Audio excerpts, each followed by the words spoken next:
أعوذ بالله من الشيطان الرجيم. بسم الله الرحمن الرحيم.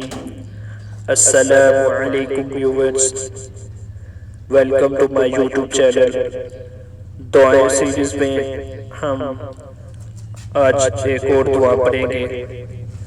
آج ہم دعا پڑھیں گے کہ جب ہم اپنے جسم میں کوئی تکلیف محسوس کرتے ہیں تو پھر ہمیں کیا کرنا چاہیے, کون سی دعا پڑھنی چاہیے. یعنی جب ہمیں تکلیف ہوتی ہے کوئی تو اس وقت ہمیں کون سی دعا پڑھنی چاہیے.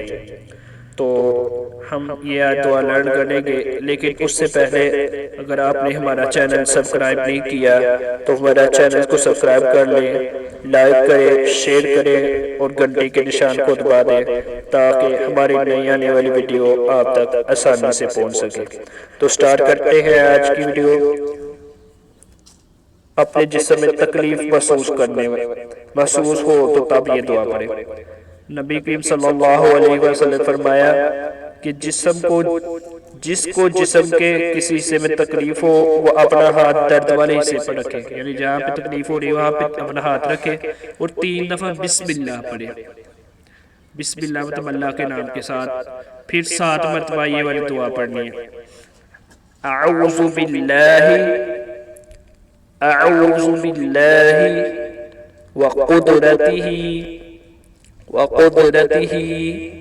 من شر ما اجد واحاذر.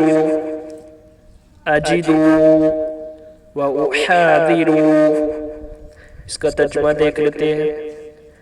اعوذ باللہ, میں اللہ تعالی, وقدرتہ, میں اللہ تعالیٰ اور اس کی قدرت کی پناہ چاہتا ہوں, من شر ما اجد, اس چیز کی برائی سے جو میں محسوس کر رہا ہوں, واحاذر, جس کا مجھے خوف لاحق ہے. تو یہ تھی آج کی دعا. نیکسٹ ویڈیو میں انشاءاللہ کسی اور ٹاپک کے ساتھ ملیں گے. تب تک کے لیے اللہ حافظ. السلام علیکم ورحمۃ اللہ وبرکاتہ.